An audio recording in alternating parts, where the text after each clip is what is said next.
요한복음 17장 20절부터 23절까지의 말씀을 우리 다 같이 쉬운 성경으로 합독하겠습니다.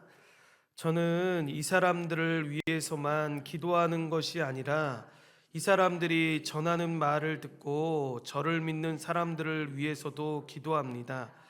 아버지께서 제 안에 계시고 제가 아버지 안에 있는 것 같이 믿는 사람들이 다 하나가 되게 하여 주시고 그들도 우리 안에 있게 하셔서 아버지께서 저를 보내셨다라는 것을 세상이 믿게 하여 주십시오. 우리가 하나인 것 같이 그들도 하나가 되게 하기 위해 아버지께서 제게 주신 영광을 이 사람들에게 주었습니다. 제가 그들 안에 있고 아버지께서 제 안에 계십니다. 부디 그들로 온전히 하나가 되게 해주십시오. 그리하여 세상이 아버지께서 저를 보내신 것과 아버지께서 저를 사랑하신 것처럼 그들도 사랑하셨다라는 것을 알게 해 주십시오. 아멘. 오늘은 예수님을 따르는 사람들의 삶 6번째 시간으로 세상에 없는 공동체로 함께 살아가는 사람들이라는 제목으로 말씀을 전하고자 합니다.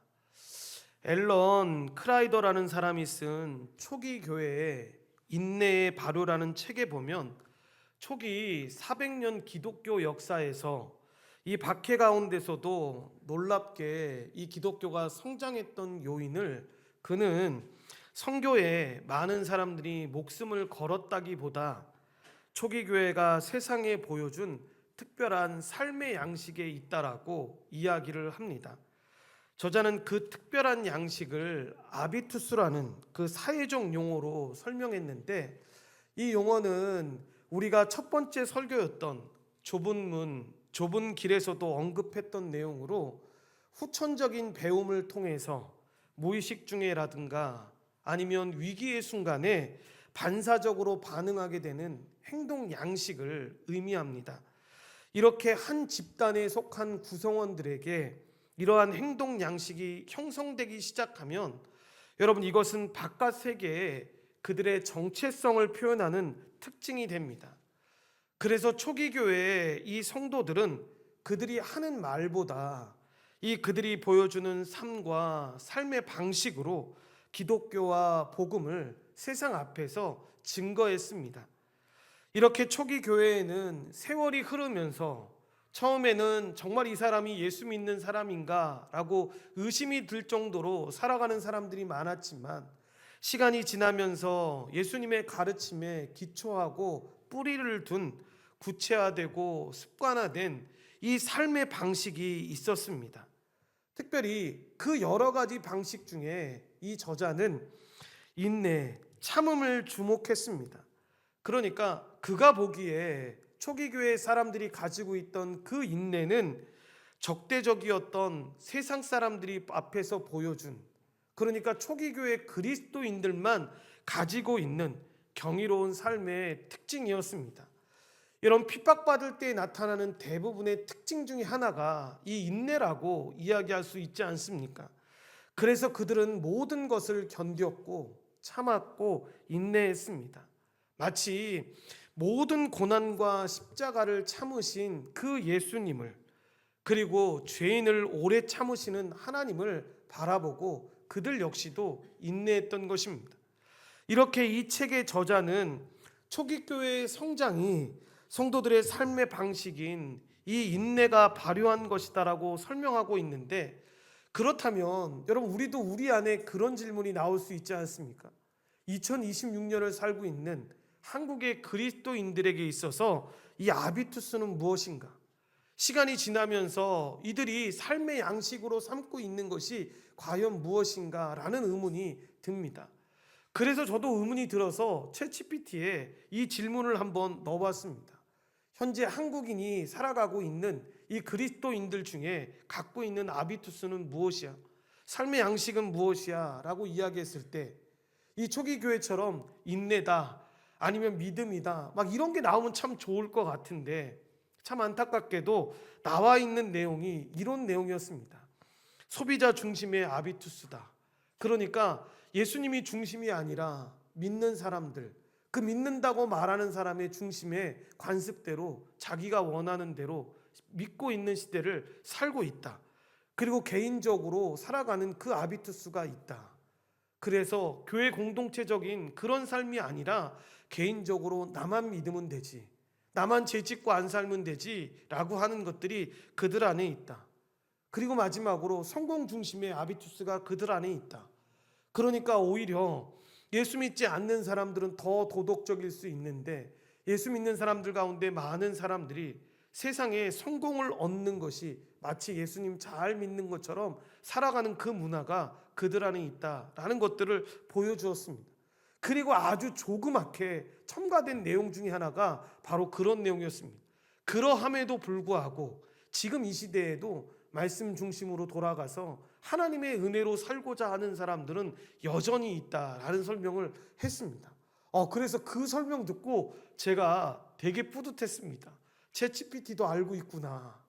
세상에 그가 주류인 것처럼 세상은 말하고 있고 교회 안에서도 말하고 있지만 여전히 하나님의 말씀 안에서, 성경 안에서 살아가려고 하는 사람들이 있다라는 걸 이도 알고 있구나라는 것을 깨달았습니다. 오늘은 그 본문의 이 근거에서 한 가지 삶의 방식을 주목해 보려고 합니다. 예수님께서 십자가를 지시기 전에 제자들과 마지막 시간을 보낼 때 많은 말씀을 하셨는데, 이 내용이 요한복음 13장부터 16장에 나오는 이야기입니다. 그 중에서 우리는 새 계명에 주목함으로써 이 오늘 말씀을 시작하려고 하는데, 주님은 서로 누가 더 높은 사람이냐라고 하면서 서열 다툼이 있었던 그 제자들의 발을 씻어주신 후에 새 계명을 말씀하십니다. 그 계명이 바로 요한복음 13장 34절과 35절 말씀인데, 우리 이 말씀을 다 같이 합독하겠습니다. 새 계명을 너희에게 주노니 서로 사랑하라. 내가 너희를 사랑한 것 같이 너희도 서로 사랑하라. 너희가 서로 사랑하면 이로써 모든 사람이 너희가 내 제자인 줄 알리라. 아멘. 여러분, 이 말씀을 할 때 제자들은 이 말씀의 뜻을 분명히 몰랐을 겁니다.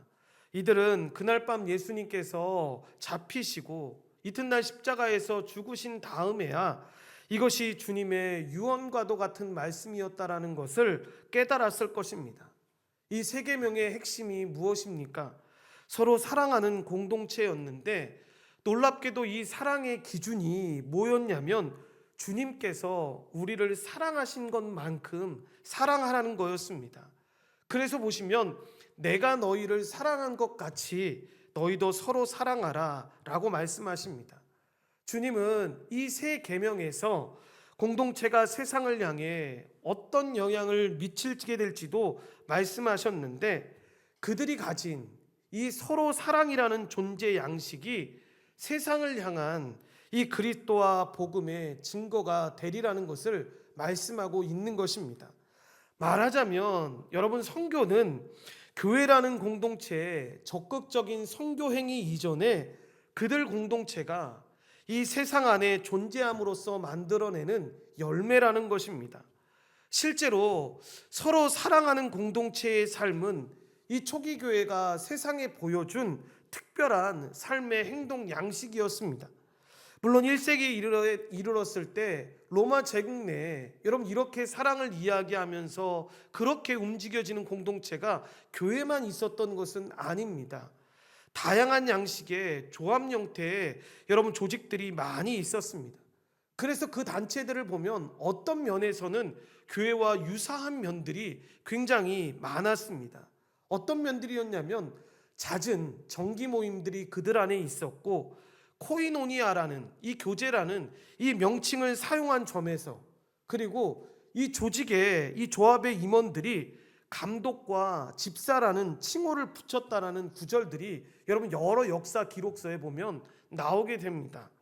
특별히 이런 조합들이 하는 일들 중에 중요하게 여겼던 일들이 뭐였냐면 회원들의 장례를 공동으로 도와주는 이 상조의 역할이 굉장히 중요했습니다. 그런데 중요한 건 이들이 알려진 바와 달리 실제로는 회비와 벌금 제도에서 강제적인 측면들이 있었다라는 거죠. 그러니까 회원으로서 정기적 납부를 하지 않았을 경우에 장례와 같이 중요한 행사에서 그들을 배제시켰다라는 것입니다. 실제로 로마 제국 당시에 이 묘지 조합이라는 게 있었는데, 여러분 이 묘지 조합이라는 게 뭐냐면 오늘날에 이 상조회나 보험회사와 같습니다. 그래서 돈을 내면 장례를 치러 주었는데 이때만 해도 교회와 같은 이 역할을 했다라고 생각을 했습니다. 그런데 3세기에 이르러서 로마 제국에 대역병이 돌기 시작합니다. 그때 여러분 세상에 아비투스라고 말하는 이 행동 방식들이 다 폭망하는 것들을 보게 됩니다. 어떻게 나타나냐면 이때 여러분 이교도들은 가족들이 심지어 감염되어서 죽어도 여러분 그 시신들을 길거리에 내버렸습니다. 그래서 상조에 돈을 아무리 줘도 시신을 수습하지 않았습니다. 왜냐하면 그 곁에만 가도 그 전염병이 옮는다라고 생각해서 죽을까봐 두려워서 가지를 않았습니다. 그런데 그 당시에 그리스도인들의 반응은 여러분 정말 달랐다라는 겁니다. 감염을 무릅쓰고 거리로 나와서 버려진 시신들을 거두어서 장례를 거두었습니다. 놀라웠던 건 여러분 자신들의 가족들뿐만이 아니었습니다. 기독교인들뿐만이 아니었습니다. 자신들을 박해하고 저주했던 이 이교도들의 시신까지 아무런 조건을 묻지 않고 그들이 스스로 거두어서 묻어주었습니다. 그래서 여러분 역사 기록에 보면 당시 로마 황제였던 배교자 율리아누스가 격분해서 여러분 이런 글을 남기게 됩니다. 저 무신론자들, 즉 그리스도인들은 자신들의 가난한 자들뿐만 아니라 우리의 가난한 자들까지도 돌본다. 우리 종교인들은 아무것도 안 하는데 저들은 삶으로 모든 사람들을 부끄럽게 만든다라는 말을 했다라는 기록이 있습니다. 여러분 말이 아니라 이 위기의 순간 튀어나왔던 이 교회의 삶의 방식이 로마를 뒤흔들어 놓았던 것입니다. 또한 그들은 자주 모였고 여러분 세상에서의 윤리적 가치관을 공유했다라는 점이 두드러졌으며 구성원들 간의 유유상종의 기준을 넘어서, 그러니까 나와 같은 환경에 같은 성별이고 같은 어느 정도의 지식을 갖고 있고 어느 같은 정도의 재물을 가지고 있던 사람들만 모였던 것이 아니라 사회적 약자, 어린아이, 노인까지 포함해서 모든 개인들이 존중받음으로 세상에 나갔다라는 것입니다. 이렇게 교회라는 공동체가 그들이 보기에도 세상의 어느 조직도 흉내낼 수 없는 독특한 것이라는 것을 당시에 보여주었는데, 그런데 여러분 착각하시면 안 됩니다. 그때 사람들이 정말 괜찮아서 그들 스스로가 이런 삶의 양식을 만들어냈던 것이 아니었습니다. 우리가 알다시피 예수님께서 승천하신 후에 오순절 성령 강림이 그들 가운데 임했을 때 그 공동체 안에 그 문화적 특성들이, 삶의 양식들이 그들 안에 임하기 시작했던 겁니다.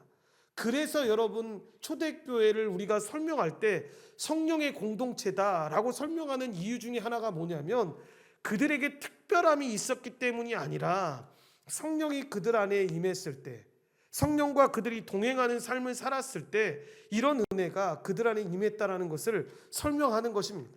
그래서 우리가 배웠던 사도행전 2장에 그 공동체의 특성을 잘 보여주는 겁니다.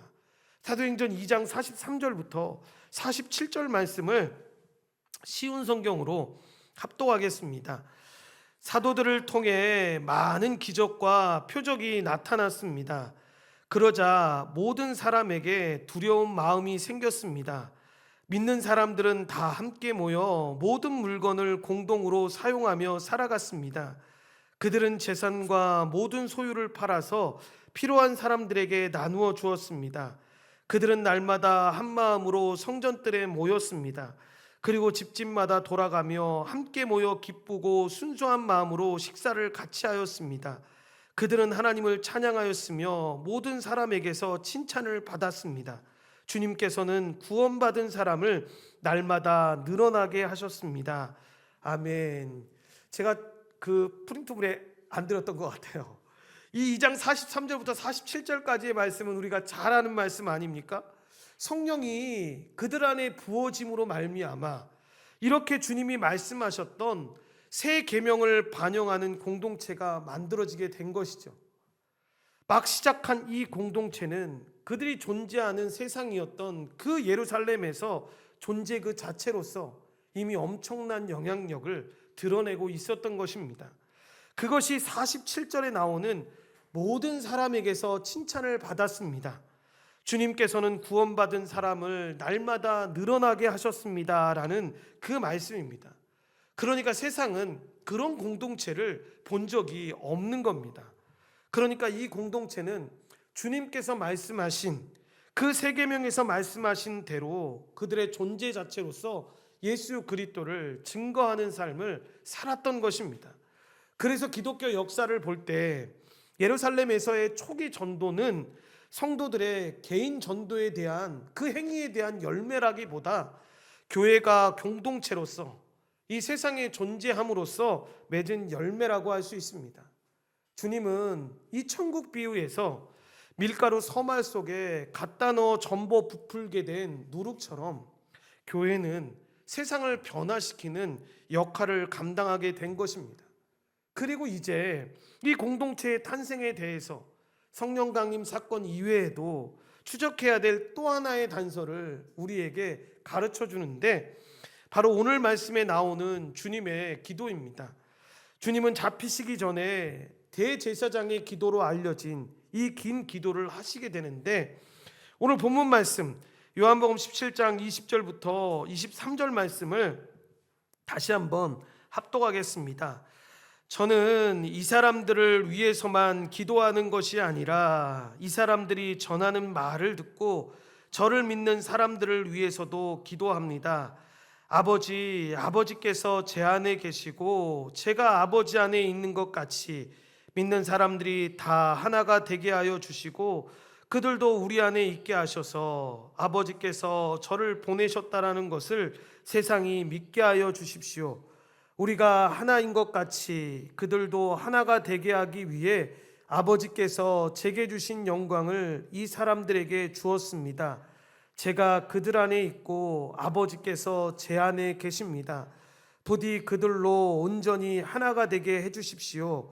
그리하여 세상이 아버지께서 저를 보내신 것과 아버지께서 저를 사랑하신 것처럼 그들도 사랑하였다는 것을 알게 해주십시오.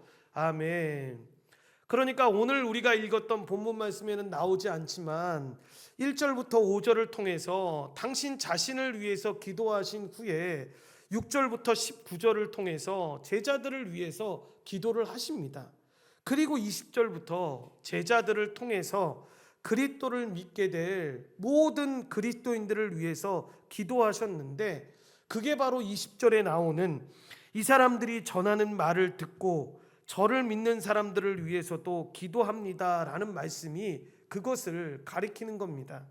한마디로 주님이 그들을 위해서 기도하신 것은 하나 된 공동체가 되는 것이었습니다. 주님의 이 기도에는 교회를 향한 이 주님의 마음이 무엇인지 분명하게 드러나게 되는데 그것이 바로 교회의 하나됨입니다. 앞에서 제자들에게 말씀하셨던 그 세 계명에 따라 그들이 서로 사랑하는 공동체가 되는 것을 위해 기도하는 거죠. 그래서 21절에는 아버지께서 내 안에 내가 아버지 안에 있는 것 같이 그들도 다 하나가 되어 우리 안에 있게 하사라고 하셨고 23절에는 내가 그들 안에 있고 아버지께서 내 안에 계시어 그들로 온전함을 이루어 하나가 되게 하려 함은이라고 하시는 겁니다. 이 기도는 하나님께서 삼위로 계신다라는 사실, 특별히 성부와 성자 하나님의 관계와 교제로 우리의 관심을 끌어가시는데 그 하나됨의 기준이 바로 성부와 성자의 상호 내주하심입니다. 하나님은 삼위 하나님으로 계시는데 이걸 신학적으로 삼위일체라고 표현합니다.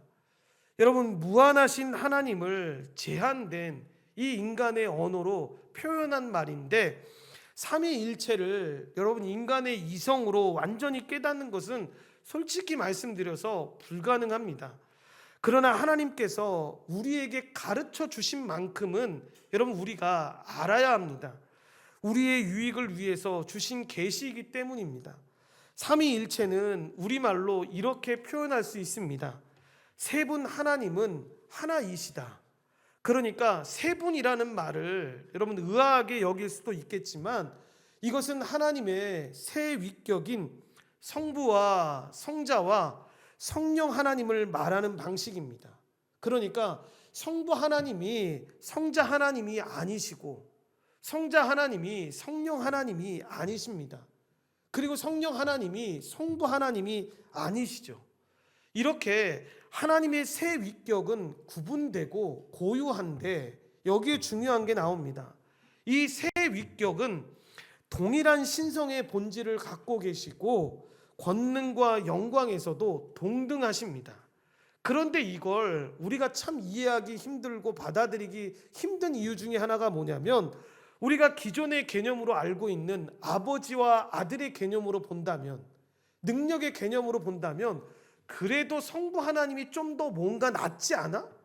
성자 하나님이나 성령 하나님은 그래도 뭔가 능력 같은 걸 구하는 것 같아서 조금 그렇고, 그 다음이 성자 하나님, 그 다음이 제일 높은 분이 성부 하나님 아니야? 라고 이야기를 하시는 경우들이 있는데 전혀 그렇지가 않다라는 겁니다. 이 세 분이 동일한 신성의 본질을 갖고 계시고 권능과 영광에서도 동일하다라는 걸 기억해야 합니다. 그래서 신학에서 이 삼위일체 하나님의 사귐을 설명할 때 쓰이는 단어가 있는데 그 단어가 뭐냐면 페리코레시라스라는 단어를 씁니다. 이 단어의 뜻이 뭐냐면 주위를 돌다, 또는 이 주위를 돌다라는 뜻과 춤추다라는 뜻이 여러분 합쳐진 말로 이 페리코레시스라는 단어를 사용합니다. 쉽게 이야기하면 함께 어우러져 추는 원물을 뜻합니다. 무슨 말을 하는 거냐면 여러분 세 명의 무용수가 손을 잡고 격렬하게 춤을 추는데 너무 호흡이 잘 맞아서 리듬이 끊이지 않는 겁니다. 그리고 그 안에 있는 세 명의 사람이 서로 주인공이 되려 하지 않는 거죠. 서로가 서로를 돋보이게 하려고 노력하는 겁니다. 그래서 멀리 보면 이 공연을 보는 사람들이 세 사람이 아니라 한 사람의 아름다운 움직임으로 그 춤을 보게 되는 거죠. 이렇게 성부와 성자와 성령 하나님은 태초부터 그렇게 서로를 무한히 기뻐하면서 사랑의 춤을 추셨습니다. 그런데 놀라운 건 뭐냐? 하나님이 우리를 창조하시고 교회를 세우신 이유가 바로 이 완벽한 춤의 대열에 여러분 우리를 초청하셔서 손을 잡아주시기 위함이라는 사실입니다. 그러니까 교회는 그 신성한 춤을 배우는, 이 땅에서 배우는 연습실이라는 사실을 기억해야 합니다. 그리고 삼위 하나님께서는 영원부터 영원까지 서로 영광을 돌리고 서로 내주하시는 관계로 여러분 존재하시는데, 내주라는 말이 뭐냐면 안에 거하신다, 속에 사신다라는 표현입니다. 그러니까 우리가 요한복음 17장에 기록된 이 주님의 기도에서 그 근거를 찾을 수가 있죠. 요한복음 17장 1절부터 5절 말씀, 여러분 이 말씀은 있습니까? 이 말씀은 있으면 우리 1절과 5절 말씀을 합독하겠습니다. 예수님께서는 이 말씀을 하시고 눈을 들어 하늘을 바라보시며 기도하셨습니다. 아버지, 때가 이르렀습니다. 아버지의 아들을 영광되게 해주십시오. 아들이 아버지를 영화롭게 하겠습니다. 그러므로 아버지, 이제는 세상이 창조되기 전에 제가 아버지와 함께 가지고 있던 그 영광으로서 저를 영광되게 해주십시오. 아멘. 그러니까 성부와 성자의 관계가 어떤 관계라고 이야기하는 겁니까? 서로 영광을 돌리는 관계다. 그래서 이것을 신학적으로 상호 영화라고 이야기를 합니다. 우리가 이 개념을 좀 더 정확히 이해할 필요가 있는데 잠언 8장 30절과 31절 말씀이 이 내용에 도움이 됩니다. 우리 다 같이 합독하겠습니다. 내가 그 곁에 있어서 창조자가 되어 날마다 그의 기뻐하신 바가 되었으며 항상 그 앞에서 즐거워하였으며 사람이 거처할 땅에서 즐거워하며 인자들을 기뻐하였느니라. 아멘. 여기서 말하는 그 사람은 지혜로 여러분 성자이신 그리스도를 가리키는 겁니다. 그러니까 성자께서, 예수님께서 성부 곁에서 창조자가 되어 날마다 성부의 기뻐하시는 대상이 되었고 또한 성부 하나님을 즐거워하셨다라고 이야기합니다. 이 말씀은 성부와 성자 사이에 이 상호 영화가 어떻게 이루어지는지를 우리에게 보여주는데, 그것은 서로를 무한히 기뻐하고 영원히 즐거워하는 것입니다. 이렇게 성부 하나님과 성자 하나님은 기쁨이 충만하신 이 사귐을 통해서 완전한 영광을, 태초 이전부터 이 교제를 통해서 완전한 영광을 영원토록 누리고 계셨습니다. 성부와 성자 하나님 사이에 이루어지는 그 기쁨 충만한 완전한 교제로부터 이 성령님께서는 사랑의 영으로 영원토록 나오시는 겁니다. 그러니까 말하자면 성부와 성자 하나님은 성령 하나님 안에서 형언할 수 없는 그 사랑의 교제를 통해서 서로 안에서 서로와 함께 서로를 통해서 영광을 누리시는 것입니다. 이것을 신학적인 용어로 상호 내주라고 설명하는데, 이것이 상위 하나님께서 영원부터 영원까지 존재하는 방식입니다. 이로써 삼위 하나님은 공동체로 존재하신다라고 말할 수 있는 것입니다. 삼위 하나님이 창조 이전부터 함께 하셨고 지금까지 함께 하시는 거죠. 그리고 하나님은 공동체로 존재하시는 그 삼위 하나님 안에서 흘러넘치는 완전한 기쁨으로부터 공동체를 창조하시기로 영원전에 작정하신 겁니다. 그 작정에 따라서 하나님의 형상으로 저와 여러분 같은 사람을 지으신 것입니다. 아담이 혼자 사는 것이 좋지 않다고 해서 우리가 잘 알다시피 하와를 지으심으로써 사람을 공동체로 창조하셨습니다. 이것은 이미 생육하고 번성하여 땅에 충만하라 라고 때부터 드러났던 하나님의 의도였습니다.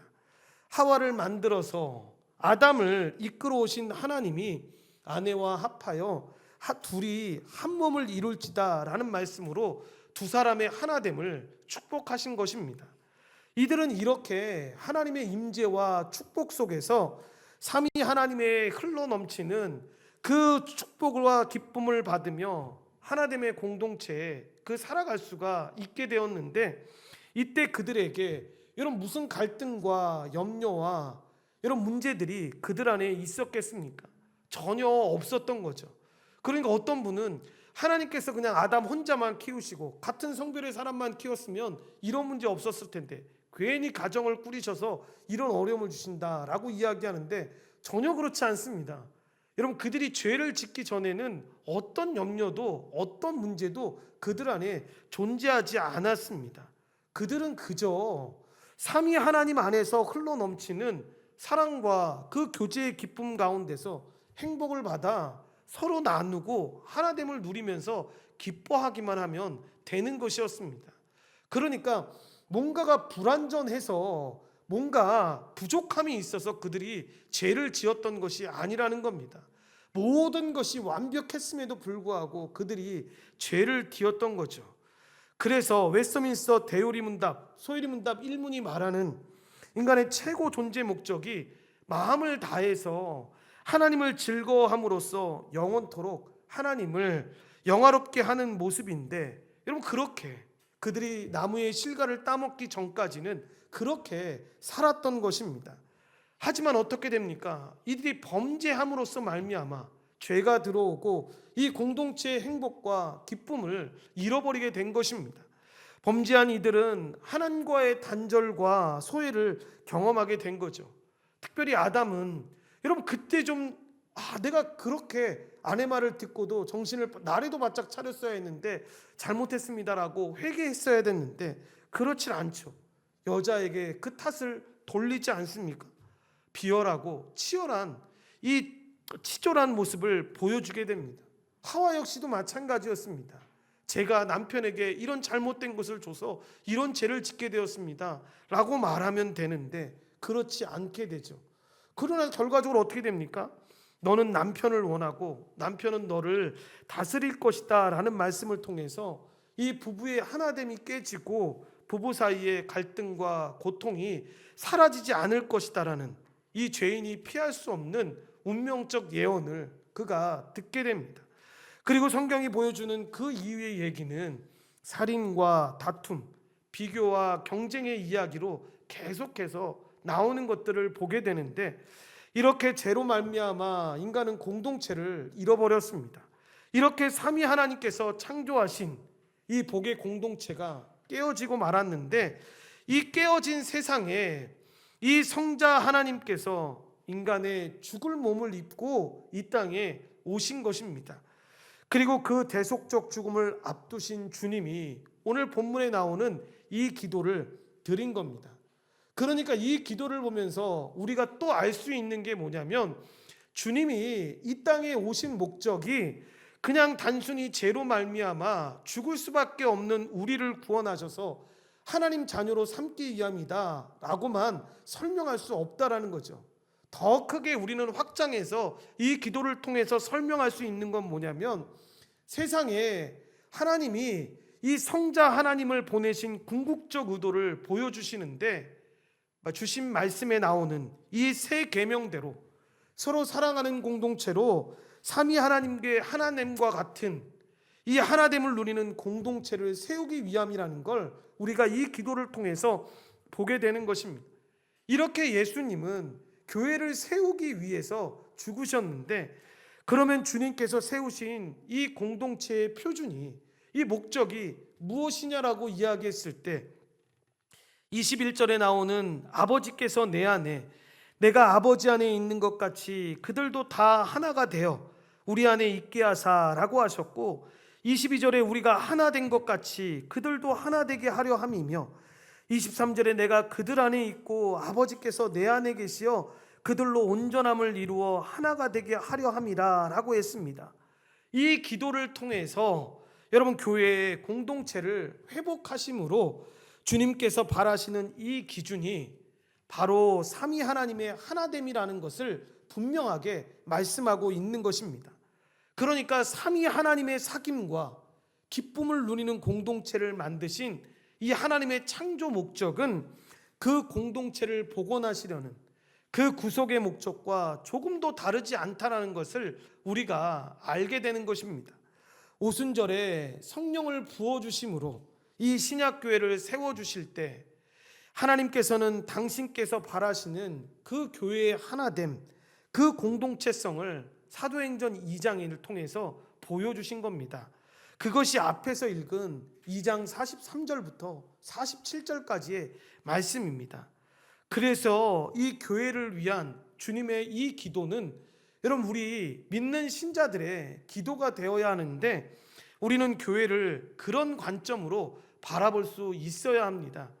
이렇게 교회는 구속받은 하나님의 백성의 삼위 하나님께서 주시는 최고의 선물이라는 걸 우리가 기억해야 하는데 이 광야 같은 세상을 살아가는 동안 이 교회의 하나됨과 공동체성 안에서 성부와 성자의 교제 속에서 이 하나님께서 주신 그 교제의 기쁨을 성령 안에서 맛보며 살아가야 하는 것입니다.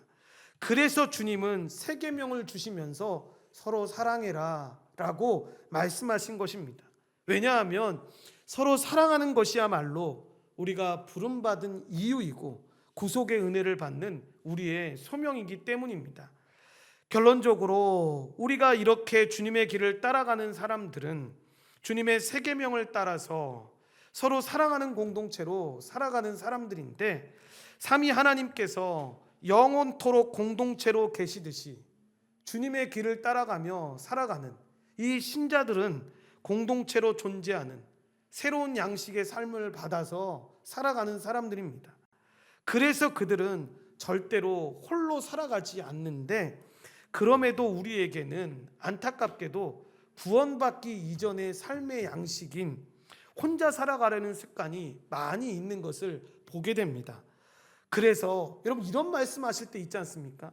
그래, 혼자 사는 게 더 편해. 교회가 공동체이고 가족이라는 말은 그저 그냥 하는 말이지 그건 믿을 만한 말이 아니야 라고 하는 생각하는 사람들이 의외로 교회 공동체 안에 살아가는 사람들 가운데 많이 있습니다. 우리는 이 부름받은 공동체로 살아가는 데 있어서 부족하다라는 걸 여러분 누구나 다 압니다.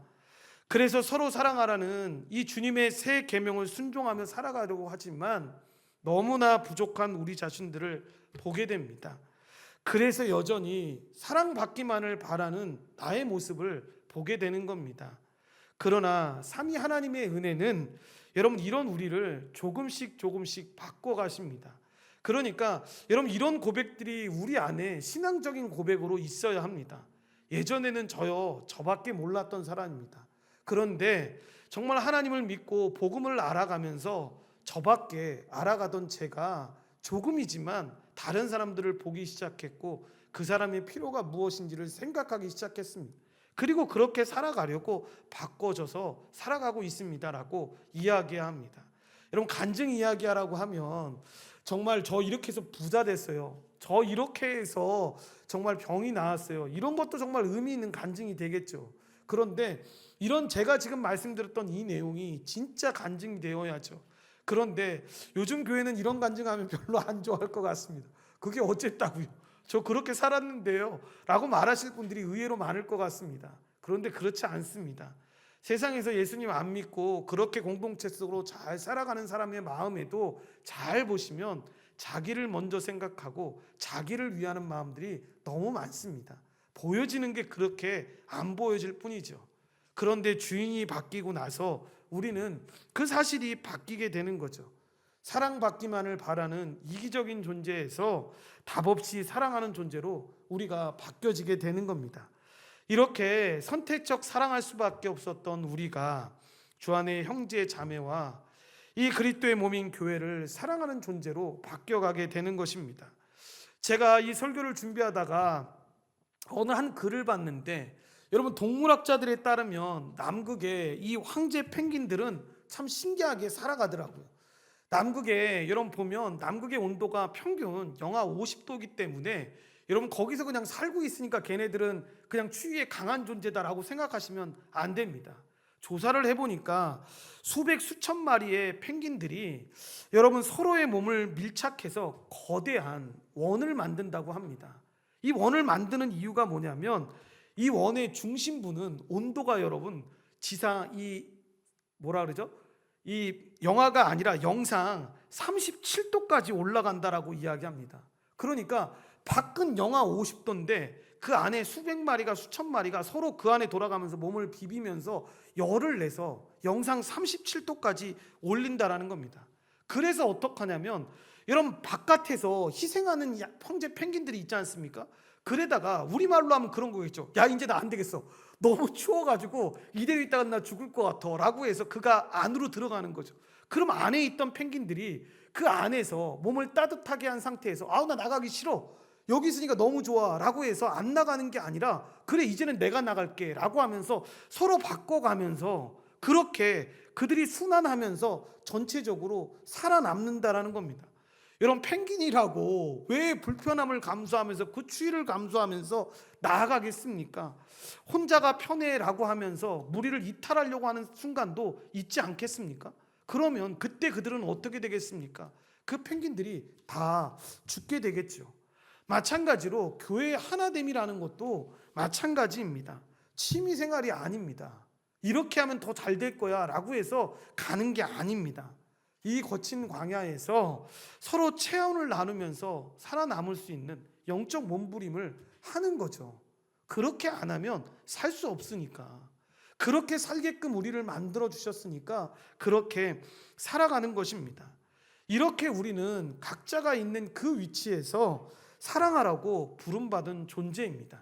그러니까 내 안에 있는 것들 전부 다 해. 뭐 이런 것들을 설명하는 게 아니라 내가 설명할 수 있고 내가 할 수 있는 것들을 가지고 주님의 자녀이기에 그 앞에 나와 그 일들을 나누면서 기쁨을 누리게 되는 거죠. 마치 자녀를 위해서 부모가 그 모든 것들을 희생하면서 감사함으로 나아가는 것처럼 그렇게 그 일들을 하는 것입니다. 하나님은 그 기쁨들, 행복들을 맛보게 하시려고 우리에게 교회를 주신 겁니다. 우리가 교회가 되게 하신 이유가 바로 여기에 있는 것입니다. 여러분은 주님께서 여러분을 사랑하신 것처럼 그렇게 지금 말씀드린 일들을 행하기 위해서 애쓰면서 살고 계십니까? 그럴 때 이것조차도 실패하는 우리를 대신해서 그리스도께서 죄인들을 위해서 대신 죽으심으로 그 사랑을 온전히 이루어 놓으셨다라는 사실을 믿고 계십니까? 이렇게 그리스도께서 십자가에서 이루신 이 덕분에 우리는 매일 깨어지는 그 실패 속에서도 하나님께 용납됨을 경험하며 다시 사랑하는 자리로 나아갈 수 있는 것입니다. 싫어서 황제 팽리처럼 간혹 이탈하는 놈들처럼 이탈할 때 있는데 그때에도 다시 우리를 받아주시고 우리를 안아주시는 그 하나님을 기억하면서 그 안에 다시 들어가는 것입니다.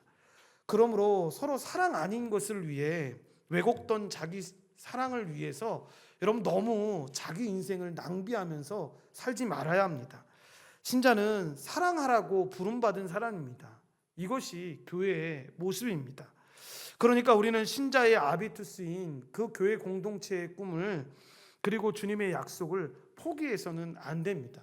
물론 갈 때 엎치락 뒤치락 거리면서 염려할 수도 있고 문제가 생길 수도 있습니다. 그런데 서로 사랑하기를 힘쓰면서 하나님이 주신 그 말씀대로 살아갈 때 때때로 그런 염려도 생기고 걱정도 생기지만 하나님이 주시는 그 기쁨 가운데서 하나님이 어떻게 하나님의 일을 행하시는지를 우리는 보게 될 것입니다.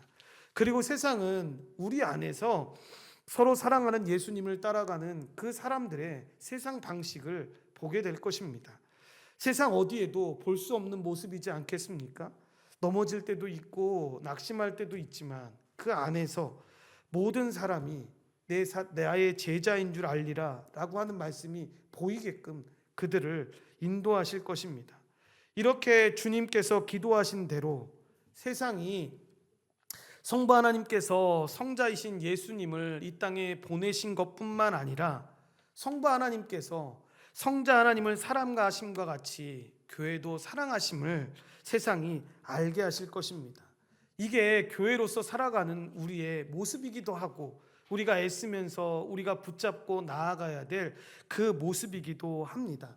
그래서 교회는 여러분 아무런 실수가 없어, 교회는 정말 좋은 일만 가득해, 이런 공동체가 아니라 염려할 때도 있고 실패할 때도 있지만 맞아, 너희들이 말하는 것처럼 이런 부족함도 있고 이런 잘못된 일을 행할 때도 많지만 부족함에도 불구하고 그렇게 실패함에도 불구하고 우리가 교회이기에 하나님이 우리를 붙잡고 우리를 바르게 인도하셔, 우리를 다시 안아주셔 라는 그 말씀을 붙잡고 주님 앞에 나아갈 수 있는 것입니다.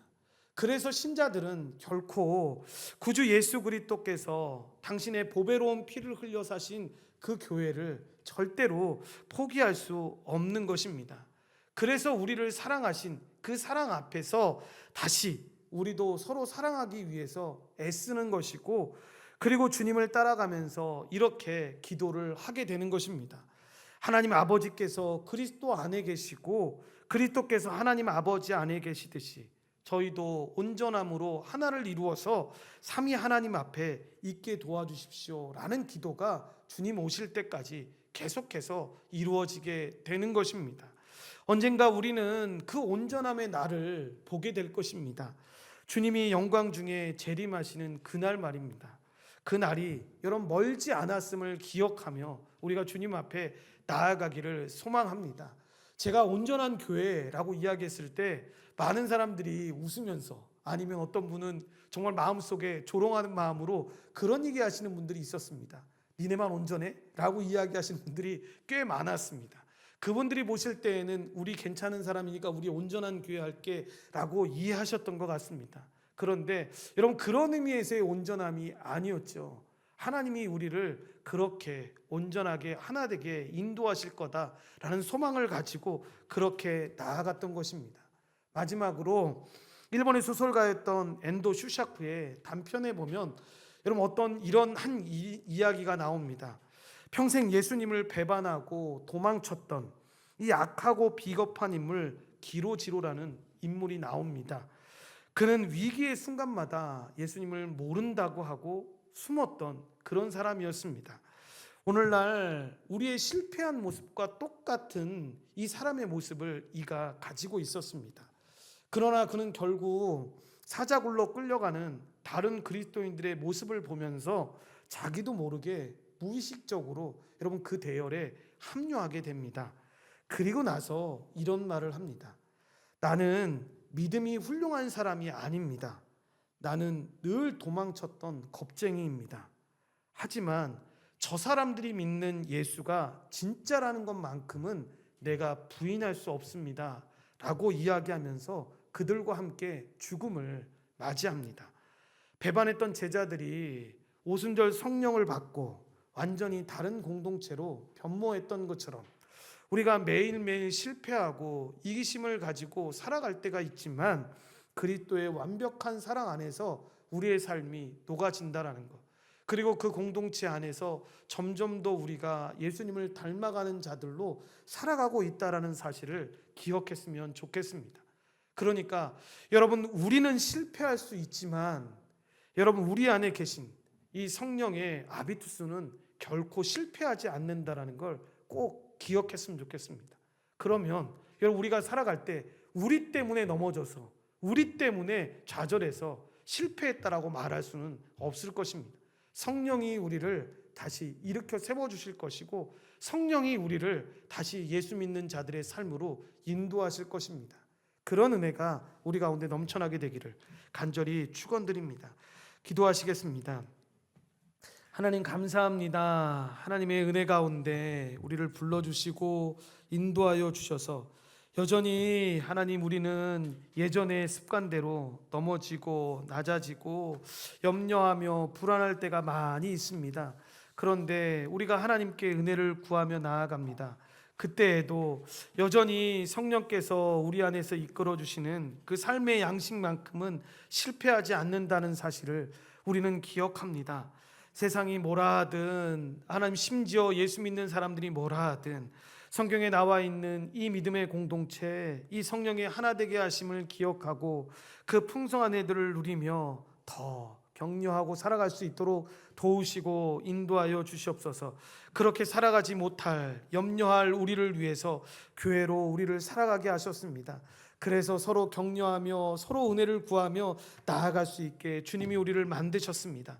더 풍성한 은혜들을 나누게 하시고 하나님의 그 은혜 가운데서 주님을 바라보며 살아갈 수 있도록 주님이 우리를 붙잡아 주시고 인도하여 주시옵소서. 모든 걸 주님께 감사드리오며 예수님의 이름으로 기도드리옵나이다. 아멘.